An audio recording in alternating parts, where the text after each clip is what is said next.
Thanks for tuning back in once again to the original Queen Ahmadiyyah Shakur show. Also, thanks to those of you tuned in on the Queen Ahmadiyyah Shakur TV show. I'm your host, Queen Ahmadiyyah Shakur, and this is another dose of your daily vitamins. I want you all to listen to this because this is all so nefarious.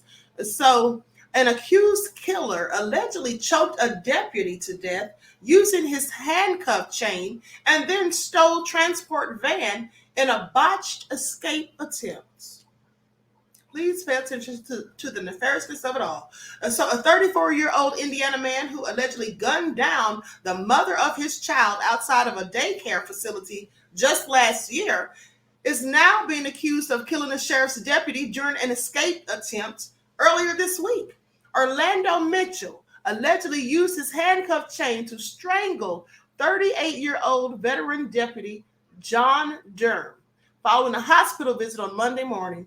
Mitchell then stole Durham's sheriff's van, which he crashed before being taken back into custody. This is a complete idiot. So he just took this man's life for nothing. I just want you to pay attention. How far did he actually think he was going to go? Hasn't he heard or seen all of the other stories of fools who try to escape only to get caught later? Also crazy. Now, according to a press release from the Marion County Sheriff's Office at approximately 11:30 a.m. on July the 10th, Deputy Durham was returning from transporting an inmate, later identified as Mitchell, for a medical appointment. Now, at some point during the return, Mitchell allegedly assaulted Durham inside of the Sally Port of the Criminal Justice Center complex in the 600 block of Justice Way and then stole the transport van. Mitchell was alone in the transport van, which authorities say he drove out of the detention center before crashing less than half a mile away. And this was on a strip of road in the area of 3000 Prospect Street. MCSO deputies and officers with the Indianapolis Metropolitan Police Department, they took Mitchell into custody at the scene of the crash. Now, at least one deputy received a minor injury in the process of apprehending Mitchell, but was treated at the scene and then released. Indianapolis Emergency Medical Services rushed Durham to nearby Ashkenazi Hospital, but he was pronounced deceased a short while after arriving at the facility. The Marion County Coroner's Office performed an autopsy and determined that Durham's manner of death was a homicide, and the cause of death was ligature strangulation. Mitchell was similarly transported to Ashkenazi Hospital by the IEMS, where he was admitted in stable condition following the crash. He was once again placed under arrest and charged with murder after receiving medical care and being discharged from the hospital. Now, the investigation into Durham's death is being led by IMPD. According to a probable cause affidavit that was obtained by Indianapolis Fox affiliate, the attack on Deputy Durham was caught by the detention center's surveillance cameras. They say the document reportedly states that Durham arrived at the detention center's Sally Port, which is the secured entry and exit of the prison, and then parked the transport van. Durham then walked around the van and opened the door to let a handcuffed Mitchell out. Mitchell then reportedly positioned himself behind the deputy and raised his hands above Durham's head and placed them around his neck. The two men then fell to the ground, and Mitchell used the chain connecting his two wrist braces to choke Durham, which he continued doing until Durham quit moving. This is all so sad and clearly nefarious. Now, the case will be presented to the Marion County Prosecutor's Office, which will determine whether additional charges will be brought against Mitchell. Well, of course, additional charges. He just took someone else's life. This is crazy. And what's also crazy to me is that one person is allowed to transport a violence offender, okay? Someone who took the life of someone else, and this person did it in front of a daycare facility. So he gave 0 Fs, okay? And it was the mother of his child. So at the end of the day, I don't think that they should be allowing one person to transport these thugs. At the end of the day, they should have at least 2 other people. That would help with those who want to aid them in their escapes, like the Karen, maybe a year and a half ago, remember, who helped the prisoner escape because she was all in love with the fool. And then once they got caught, she took her own life and he went right back to prison where he belonged.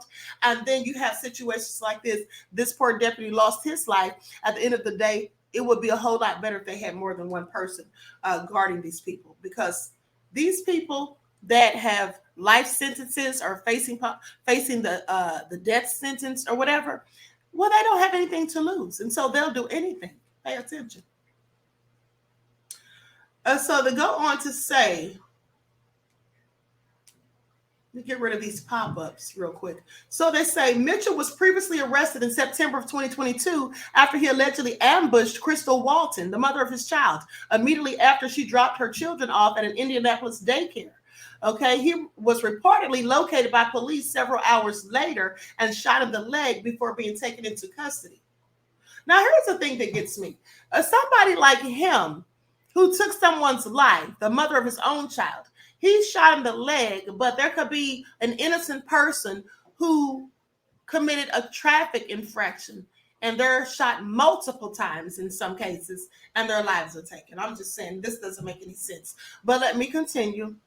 And so investigators reportedly wrote in a probable cause affidavit that they had been contacted by Mitchell's own mother, who told them she had spoken to her son and that he was going to kill Walton. That's what he had told his own mother, saying that if he couldn't see his son, she wasn't going to be in his life either. So he thought it was a good idea for neither of them to be in the child's life. What an idiot. And the Marion County Sheriff's Office, we appreciate your time to come out and learn about Deputy John Durham. Deputy John Durham was with the Sheriff's Office for 38 years. That's a long time of commitment, not only to the Sheriff's Office, but Marion County as a whole. Deputy Durham was an icon for the Sheriff's Office. He was amazing in everything that he did while here. I've been with the Sheriff's Office for 18 years, and coming in at this time, I can list a number of icons, and Deputy John Durham would be one of them. John Durham not only was dedicated to the Sheriff's Office, he was also a dedicated family man. He loved fishing, hunting, and golf. I learned just the other day he just had a golfing moment and opportunity with his son. And so just that alone just shows who he is, not just as a sheriff's deputy, but as a person. He was very loving and kind and willing to go over and beyond what was asked of him as a deputy here for the sheriff's office. So to say that we are experiencing a great loss is an understatement. He meant so much, and to see his face throughout the hallway and working not only next to us as a co-worker, but within our inmate population, he was a gentle giant. However, he will be greatly missed, and we appreciate everything that he's done for the sheriff's office. We appreciate his family for sharing him with us, because that's what they've done. And there is nothing that we will be able to do to replace not only him as a deputy, but John Durham, the man. Tell us about the first time you met him. The first time I met him was some years ago. Like I said, I've been with the sheriff's office for 18 years, and I started off working with his wife on night shift. I actually met him at the ballpark. I had some nephews who were playing sports, where his children were playing sports, and so that's the one thing that I remember most as my first actual interaction with him, because at the time I was on third shift and he was on first shift. I mean, you spoke about it a bit, but when you put on this uniform every single day, you have a life outside of this. John had a life outside of this. You guys don't just come to work and this is all you are. Absolutely. Speak on that a bit, because you mentioned it. Now kids are missing a father, a husband, Absolutely. a son. And what's so great about knowing that we put this uniform on every day and we choose to do the jobs that we do, we also understand as co-workers, colleagues, that we have family outside of here, but we also become a family within the agency as well. When I saw his children on yesterday, I said, you guys haven't seen me since you were kids, but, you know, I'm offering my condolences because I see them as adults today, but I remember them as children the most, because sharing those stories with John and their mother, I just know so much about them, and they probably don't know a lot about me at all. That's the best about working so closely with each other here. John had a laugh and a smile. He did. And when he smiled, his eyes squinted just a bit. And it was so reassuring to know that he was working. We knew that things would be done and be done properly. Did he come to serve as a mentor to some of the younger members of the department? I'm sure he did. Just like others who have worked with the agency for so long, I'm sure that he was a mentor and people looked up to him, even if it was unbeknownst to him. I'm sure they did, because I know I did. Like I said, when I would see him or I would ask something of him, it was never any hesitation in him acknowledging the request. You mentioned he liked to hunt and fish. Did you ever share any stories with some of his colleagues like yourself? Do you ever take anyone with him? I'm sure a lot of people here take vacations together so they can interact and do those sporting events together outside of the job. However, he's never shared any of those with me directly, but I know that those short stories have been shared. What do you want his kids and family tonight to know watching this? I want his kids, I want his close friends and family to know that we are with them and we support them during this time and this tragedy. We definitely love John. We love them, and if there's anything that we can do, we're absolutely here to continue to that support for and with them. What does it mean, the fact that he served on the department for nearly 4 decades? I mean, that's a long time. That is a long time. I think that it goes without me actually verbalizing what it means. It just tells you how iconic and how much of a giant he was, and not in physical stature, but he was a giant in that he left very large footsteps for us to have to fill, but he also left a legacy that we'll be able to remember and carry on for the rest of our careers and our lives. Couple more guys. What messages are you all sharing right now among yourselves to keep going through this hard time? That unfortunately times like this often happen, not just with our agency. However, we are here and committed to making sure that the safety is still maintained and that we support everyone and everything that they are doing for the sheriff's office. What does the number of people coming here to pay tribute to Deputy Durham say to you, and how comforting is it for you to see that? It just reassures that who he was to the community is exactly what we thought. What's it like coming into work today? It was a somber experience. However, it was necessary.